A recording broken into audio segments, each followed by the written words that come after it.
रैदास जी के जीवन की एक बहुत सुंदर घटना आती है कि रैदास जी को एक बार स्नान करते हुए अपने पैर के नीचे कुछ अनुभव हुआ, तो आपने भीतर हाथ डाल करके पैर के नीचे जो अनुभव हुआ उसको निकाला, तो वो ठाकुर जी की प्रतिमा थी।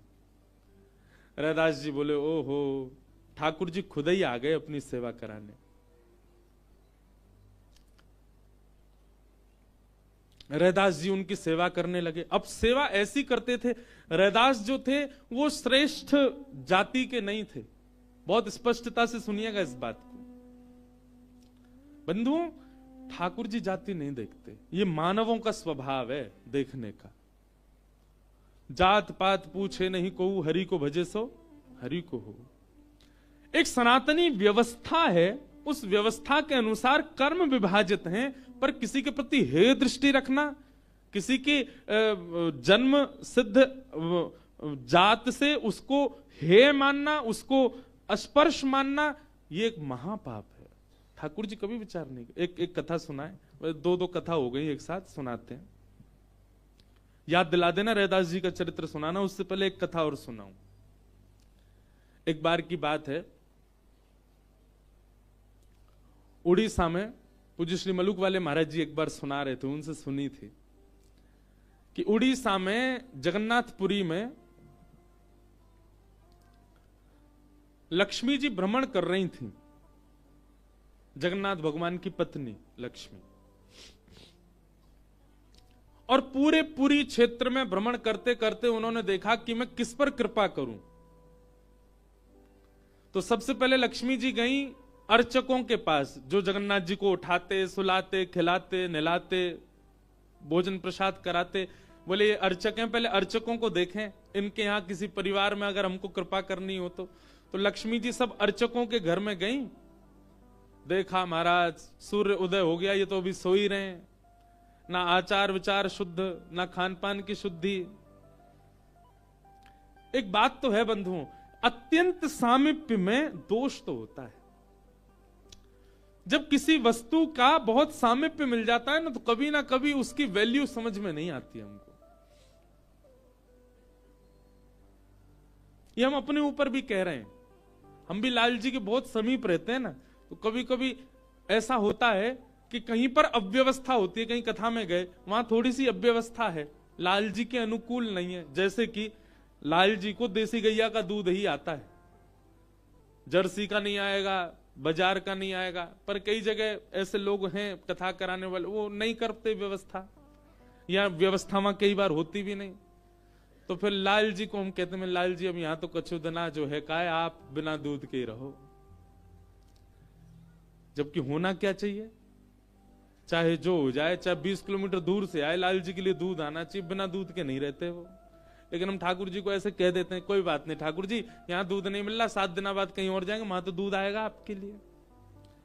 अब ये अत्यंत सामीप्य, इसलिए हम ठाकुर जी से निवेदन कर रहे हैं कि आप काम चला लो।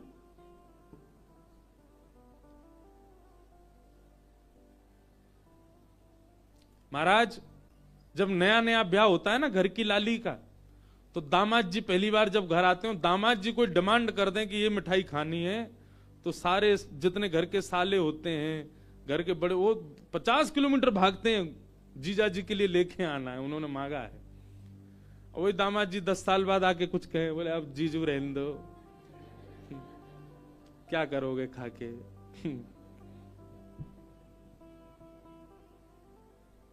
या फिर पहले ही फोन कर देते हैं, आप आएंगे, वो रास्ते में ही पड़ेगी दुकान, खुद ही लिया ना। अत्यंत सामीप्य के बाद में कहीं ना कहीं हमारा भाव जो है वो धीरे धीरे घटने लग जाता है। कभी कभी मैं आपसे भी निवेदन करूं, ठाकुर जी से भी विरह मांगो। हे नाथ, कहीं मैं आपके बहुत समीप ना आ जाऊं, बहुत समीप आकर के कहीं मैं आपके प्रति मेरा भाव कम ना हो जाए। तो लक्ष्मी जी ने देखा महाराज सबरे पुजारी, अर्चक, साधक लेट लेट तक सो रहे हैं, ना आचार विचार शुद्ध, ना खान पान की शुद्धि, ना वस्त्रादि धुले हुए, एक ही वस्त्र हैं, 5-5 दिन तक उन्हीं को पहनने हैं। लक्ष्मी जी बोली ये मेरे रहने लायक स्थान नहीं है, इसको यहां नहीं आऊंगी मैं।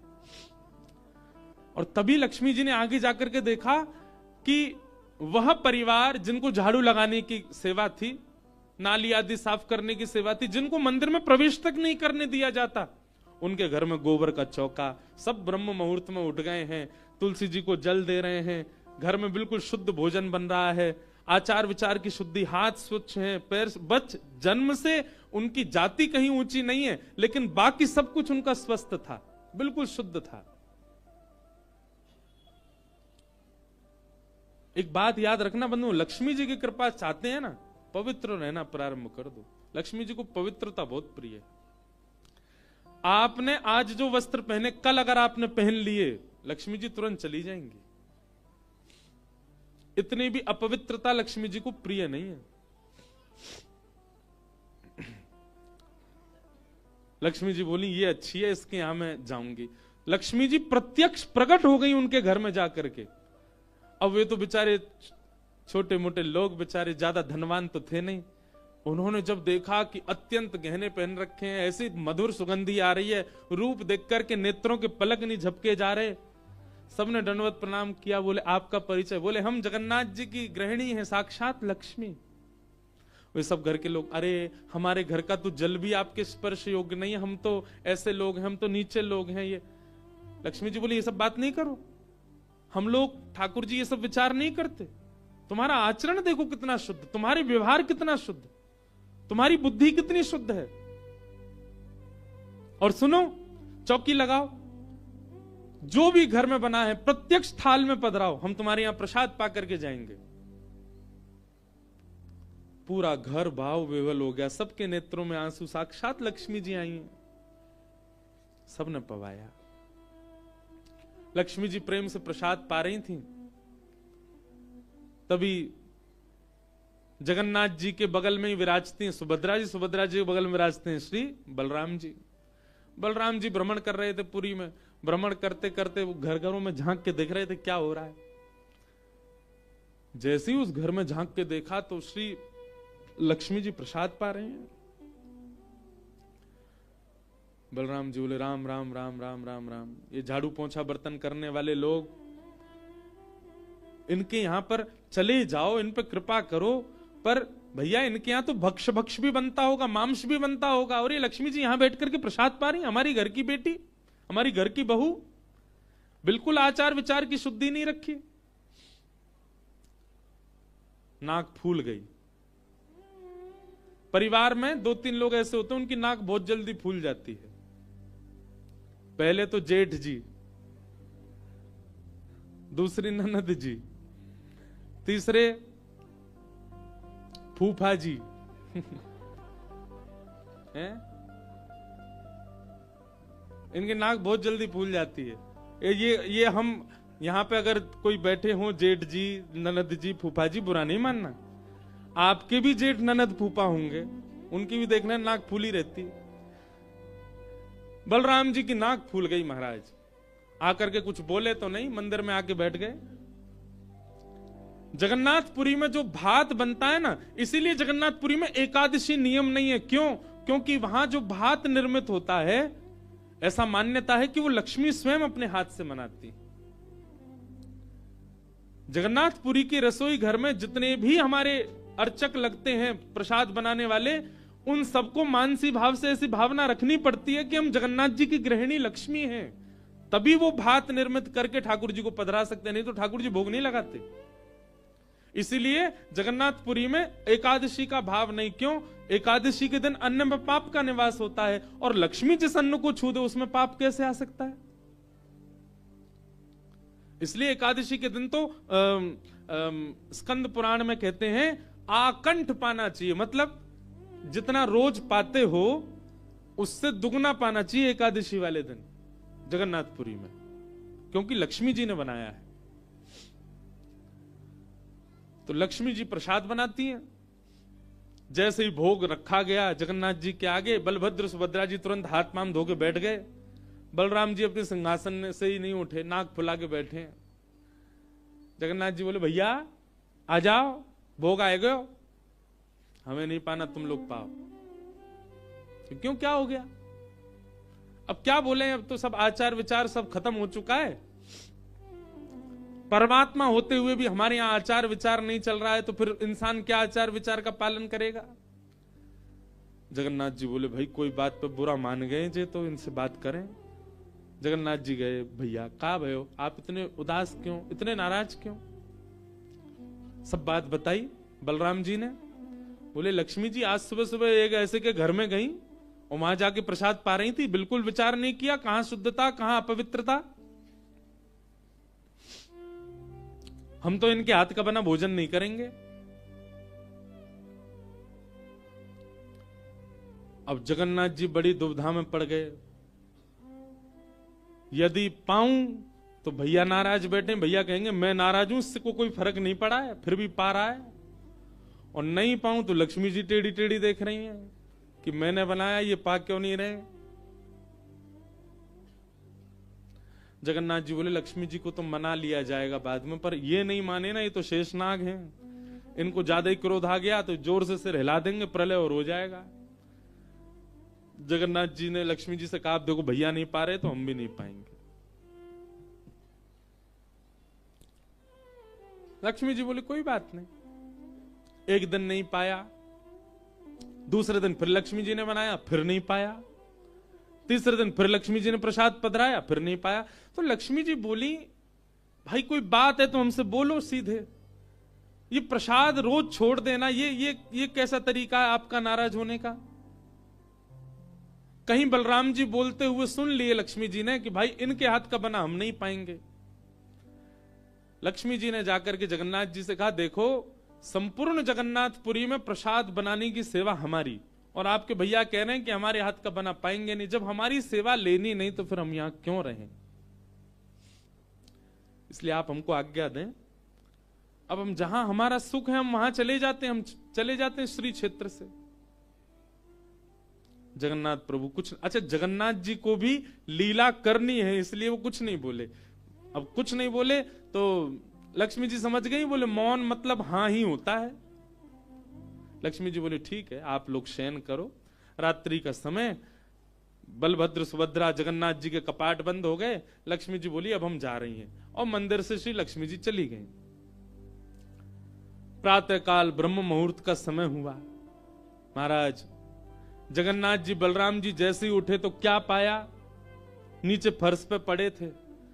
कहां सोने के सिंहासन पर सोते थे, सोने के बिस्तर पर सोते थे, बढ़िया लत्ता पहन के रहते थे, गले में स्वर्ण की मालाएं, हाथ में स्वर्ण के कड़ूला, पाम में स्वर्ण के कड़ूला आदि सब पहन के सोते थे। लेकिन लक्ष्मी चली गई तो सब चला गया। सवेरे उठे तो फर्श पे पड़े थे। बलराम जी बोले, लाला जी कहाँ है गो, हमारे सिंहासन वगैरह कहां चले गए? ठाकुर जी बोले, लक्ष्मी जी चली गई ना, लक्ष्मी तो मतलब सब होता है। बलराम जी ने अपनी तिजोरी जाकर के खोली, सबरे वस्त्र चले गए, आभूषण चले गए, सब आयुध चले गए, फटे पुराने मैले कुचैले बिना धुले महीनों के सालों के वस्त्र पड़े थे। और यही होता है, लक्ष्मी जाती है तो यही रह जाता है। लेकिन बलराम जी भी अपनी पूरी उसमें थे, बोले कि हम भी कुछ नहीं कहेंगे, ठीक है जैसे हैं वैसे रह लेंगे, कोई लक्ष्मी जी के जाने से हम पे फर्क थोड़ी पड़ रहा है। चल लाला भोजन को समय है क्यों, प्रसाद पामे। ठाकुर जी बोले, कैसे प्रसाद पाएंगे, प्रसाद तो लक्ष्मी बनाती है, लक्ष्मी चली गई, खुद ही बनाना पड़ेगा। बोले हाँ हाँ, तो हम पे कोई बनावी कमी, हम दोनों मिलके बनाएंगे। कृष्ण बलराम दोनों गए रसोई घर में, जाकर के देखा तो महाराज वहां से अन्न दाल चावल सब चले गए, क्यों सब लक्ष्मी से ही आते हैं। कहां तक कहें, चूल्हा जलाने की लकड़ी भी नहीं बची, वो भी लक्ष्मी से ही आती है। लक्ष्मी गई और सारी श्री लेकर के चली गई अपने साथ। एक दिन दो दिन, अब तो दर्शनार्थी आने बंद हो गए, क्यों, मंदिर की श्री भी चली गई। जगन्नाथ जी और बलराम जी चुपचाप बैठे हैं अपने सिंहासन पर, भूखे प्यासे बेचारे, आंख बाहर निकल आई। बलराम जी बोले, लाला, बोले हाँ 2 दिन है गए लाला, भोजन ना एक कियो, और 2 दिन पहले गुस्सा में ना एक कियो, 4 दिन है गए, और कछु है भी ना, कहा करें।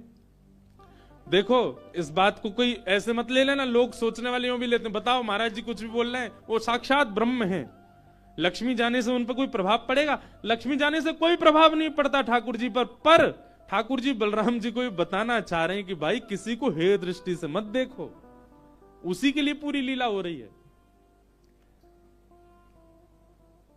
ठाकुर जी बोले दाऊ दादा एक काम है सके? बोले कहा? बोले समुद्र के किनारे स्वर्ग आश्रम है जहां पर लोगों की अंत्येष्टि होती है। बोले हाँ, मैंने एक बार देखा था, वहां पे लोग कटोरा लिए बैठे रहते हैं और उनको कुछ ना कुछ मिल ही जाता है। आपकी आज्ञा हो तो वहीं चलें, कछु तो मिल जाएगा। लाला पूरी दुनिया कहा कहेगी बताओ कृष्ण बलराम कहा कर रहे हैं ये? बोले ऐसे थोड़ी जाएंगे, रूप बदल के चलेंगे, कछु तो मिलेगा, पेट तो नहीं भरेगा हमारा। लक्ष्मी जी तो आएंगी नहीं, नाराज होके चली गई। बलराम जी बोले हाँ हाँ जान दे, ये बहू के बड़े नखरे हैं, चली गई तो कहा हम का भूखे रहेंगे, चल लाला मेहनत करके उद्यम करके भिक्षा मांग के पालेंगे। और श्री कृष्ण बलराम दोनों छोटे से बालक का रूप धारण करके गए और स्वर्ग आश्रम के बाहर कटोरा लेके बैठ गए, कोई कुछ तो दे जाएगा। ठाकुर जी और बलराम जी अपनी झोली फैला के जय जगन्नाथ जय जगन्नाथ, मैया तेरा भला हो कुछ दो। और कोई कुछ नहीं दे।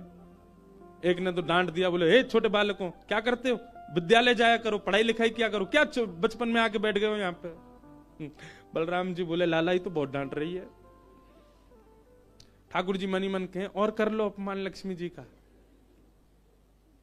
इतने में ही एक महात्मा आए, उन पर धन तो था नहीं, लोग वो खाते ना मूढ़ी, भेलपूरी, झाल मूढ़ी बोलते हैं उसको, फूले फूले से होते हैं, क्या बोलते हैं उसको, मूढ़ी बोलते हैं ना, समझ गए ना सब। गंगा जी के किनारे भी लोग खाते हैं, उसमें नमकीन नमकीन मिला के बढ़िया। तो उनके पास में बस मूढ़ी थी, महात्मा जी के पास भेल थी, भेल तो लाई भी बोलते हैं उसको, लाई। ठाकुर जी ऐसे झोली फैला के बैठे, बलराम जी भी। तो महात्मा जी ने क्या किया, ऐसे करके लो बच्चों लो पालो, पेट भर लो। बलराम जी बोले लाला एक समय को भोजन तो मिल ही गयो। ठाकुर जी बलराम जी दोनों खुश हुए। लक्ष्मी जी ने दूर से देखा, ए पवन देव जोर से बहना प्रारंभ करो। ऐसी जोर की हवा चली महाराज, सबरी मूढ़ी उड़ गई। बलराम जी और ठाकुर जी पीछे पीछे भागे, मूढ़ी सबरी उड़ गई।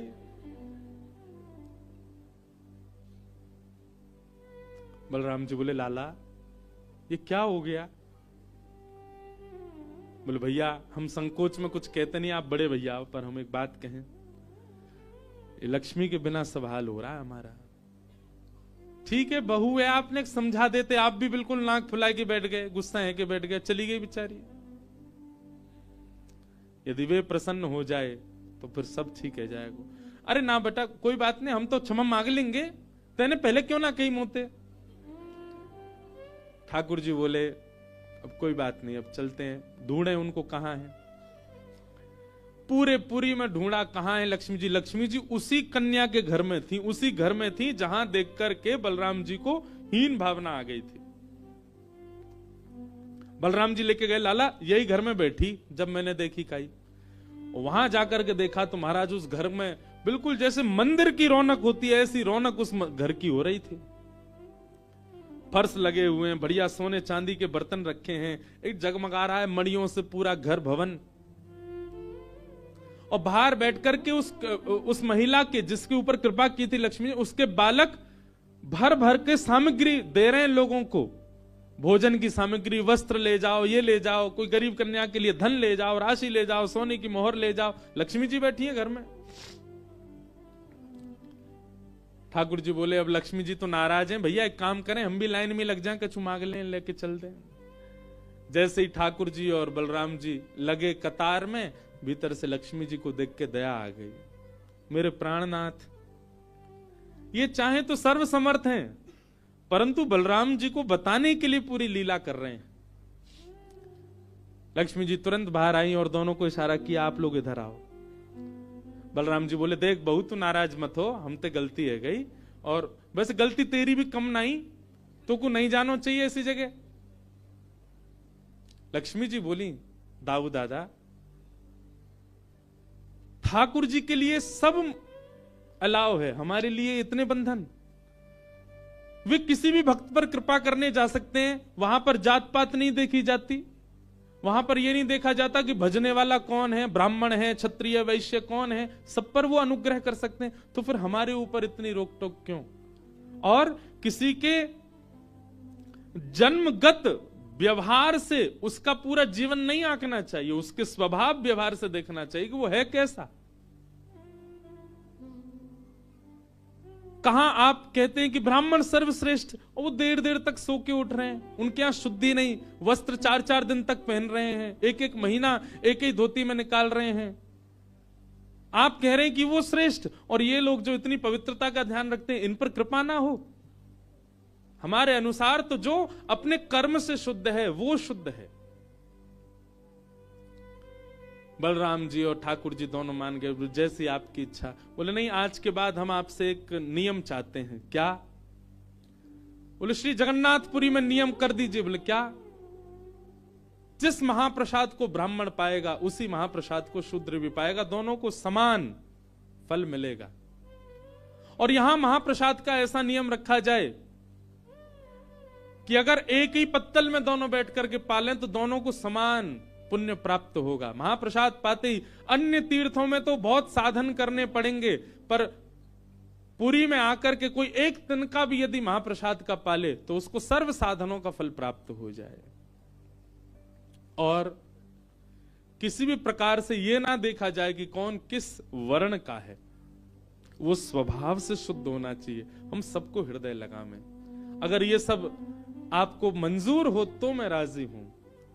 राजी हुए, और तब से श्री जगन्नाथपुरी में ये सब नियम नष्ट कर दिए गए। महाप्रभु जी सबके लिए सुलभ हो गए। कहां तक कहें, जब ठाकुर जी बीमार होते हैं ना, तो ठाकुर जी की सेवा ब्राह्मण नहीं करते, अन्य वर्गों की ही सेवा होती है श्री ठाकुर जी की। वे ही ठाकुर जी को अंतरंग भाव से सेवा करते हैं, उन्हीं से ही ठाकुर जी प्रसन्न होते हैं। तो व्यक्ति का व्यवहार, स्वभाव, उसकी विचारधारा वो उच्च होनी चाहिए। वो जन्म से कौन है इससे फर्क नहीं पड़ता। सनातनी परंपरा है, परंपरा का निर्वहन होना चाहिए, परंपरा का पालन होना चाहिए, परंतु हे दृष्टि के साथ ठाकुर जी नहीं रखते तो हम क्यों रखें? तो रैदास जी को ठाकुर जी प्राप्त हुए। रैदास जी उनकी सेवा करने लगे। उनकी सेवा से कुछ लोग परेशान हो गए। उन लोगों ने कहा कि भाई इसके तो बड़े भगत होने लगे, इसके यहां तो बड़ी भीड़ जाने लगी, और ये तो ब्राह्मण भी नहीं है। और जाकर के सबने शिकायत कर दी राजा से। बोले ठाकुर जी की सेवा का अधिकार केवल हम लोगों को मिलना चाहिए, रैदास से उसके ठाकुर जी छीन लिए जाएं। राजा ने रैदास जी को ठाकुर जी सहित बुलाया और कहा, एक तरफ सब ब्राह्मण बैठे और एक तरफ रैदास जी बैठे, बीच में सिंहासन पर ठाकुर जी बैठे। जिसकी उपासना आराधना से ठाकुर जी का मुख अगर मुड़ गया, जिसकी तरफ मुड़ गया, ठाकुर जी उसके रहेंगे। फिर ब्राह्मणों ने तो वैदिक उच्चारण किए, खूब सुंदर महाराज आराधना की, ठाकुर जी यथावत रहे। रैदास जी महाराज ने, राजा ने कहा, रैदास जी आप कुछ करो जिससे ठाकुर जी आपकी तरफ मुड़ गए तो ठाकुर जी आपके ही रहेंगे। फिर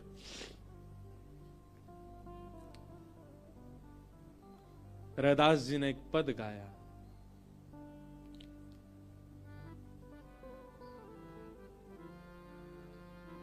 जो तुम तोड़ो राम, मैं नाही तोड़ूं रे, जो तुम तोड़ो राम, मैं नाही तोड़ूं रे। तो सो प्रीत तोड़ राम, कौन संग जोड़ूं रे। तो सो प्रीत तोड़ राम, कौन संग जोड़ूं रे। जो तुम तोड़ो राम, मैं नहीं तोड़ूं रे। जो तुम तोड़ो राम, मैं नहीं। रैदास जी कह रहे हैं, बोले नाथ, मैंने जीवन में आपसे कुछ नहीं मांगा, पर आज आपसे मांग रहा हूं। मेरे जैसे आपके अर्चक हजारों लाखों करोड़ों हैं। आप, मैं सेवा नहीं करूंगा तो आपकी सेवा कोई और करेगा। मेरे जैसे आपके लिए लाखों हैं, पर मेरे लिए तो आप केवल एक हो। आपको सेवा की आवश्यकता नहीं है, मुझसे भी अच्छी सेवा करने वाले आपको मिल जाएंगे, पर मुझे आप नहीं मिल पाओगे ना। इसलिए नाथ मुझ पर कृपा करो। अष्ट प्रहर एक ही आशा, अष्ट प्रहर एक ही आशा, मन क्रम वचन कहे रैदासा, मन क्रम वचन कहे रैदासा। मेरा पूरा जीवन केवल आपकी सेवा के लिए है। मन क्रम वचन, धन मेरे पास नहीं है, पर मन क्रम वचन से मैं केवल आपका हूं राम जी। भले ही मैं श्रेष्ठ कुल में नहीं जन्मा, मैं धनवान नहीं हूं, पर मेरा सब कुछ आपके लिए। मैं श्वास भी आपके लिए लेता हूं, मैं चलता भी आपके लिए हूं, मैं जीवित भी आपके लिए, मैं भोजन भी इसलिए करता कि आपकी सेवा कर सकूं। मुझ पर कृपा अनुग्रह करो नाथ। रैदास जी ने ऐसा पद गाया, बात तो केवल इतनी थी कि ठाकुर जी मुख घुमाएं जिसकी तरफ उसके हो जाएंगे, पर रैदास जी का पद सुनकर के ठाकुर जी ने मुख नहीं घुमाया। ठाकुर जी प्रतिमा चल करके श्री रैदास जी के कंठ से आकर के लग गई, और यह दृश्य देख करके वहां विराजमान जितने विप्र थे, राजा थे, सब नतमस्तक हो गए।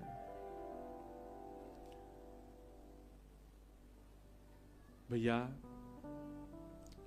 ठाकुर जी को रिझावे के लिए बहुत व्यवस्था नहीं, केवल भाव की आवश्यकता। पाप, फल, बंधन, भय और मृत्यु, इनमें भजन संसारी लोग करते हैं, पर यदि आप वैष्णव हो, यदि आप कंठी पहनते हो, यदि आप तिलक लगाते हैं, पाप करने के बाद ठाकुर जी का भजन नहीं करना। ठाकुर जी से कहना, नाथ पाप किया है मैंने, भोगूंगा मैं। ठाकुर जी को इसके लिए मत खींचो कि मुझ पर कृपा कर दो नाथ, भय के कारण और अर्जी लगा रहे हैं, ये कर दो वो कर, नहीं। पाप किया है तो उसके लिए तैयार रहिए कि नाथ मैंने किया है, इसका दंड मुझे आप दीजिए। ये वैष्णव स्वभाव होता है। फल की कामना से नहीं करना है भगवत भजन, बंधन युक्त बंधन मुक्त होने के लिए नहीं करना है, भय से नहीं करना है, मृत्यु समीप आने पर नहीं करना है। बल्कि एक बात कहूं, अन्यथा मत लीजिएगा, अगर जीवन भर भजन नहीं किया और वृद्धावस्था में मन में भाव आता है कि अब हमें भजन प्रारंभ करना चाहिए, तो बल्कि तब और नहीं करना है। तब कहना है, नाथ जब ये नेत्र श्रेष्ठ थे तब तो आपको देखा नहीं, जब ये कान सुन सकते तब तो आपकी कथा सुनी नहीं, जब आपके समीप आ सकते थे तब तो परिक्रमा लगाई नहीं, जब आपका कीर्तन कर सकते थे तब करताल बजाई नहीं। अब ये सब निष्ठुर हो चुके हैं तो अब भी नहीं करना है। अरे माधवदास जी के चरित्र में आता है, वे 21 वर्ष की आयु में जगन्नाथपुरी गए और जगन्नाथपुरी जाकर के 3 दिन तक अनशन व्रत पर रहे। कारण पूछा तो उसमें यह बताया, मैंने 21 वर्ष बिना जगन्नाथ जी के क्यों निकाल दिए, मुझे प्रारंभ से ही अपना जीवन अर्पित करना था उनको। बंधुओं, भगवान को जीवन अर्पित करने का मतलब यह नहीं होता कि आप अपनी पढ़ाई छोड़ दो, आप अपनी जॉब छोड़ दो, आप अपने कर्म छोड़ दो। व्यवहार तो आपको करना ही है, संसार में आपको कर्म तो करना ही है, पर मनस्थ में श्री ठाकुर जी सदा विराजमान रहे। यह विश्वास, यह प्रेम, यह निष्काम भाव ठाकुर जी के प्रति सदा सजग रहे। उसके साथ अपने कर्म का निर्वहन करो।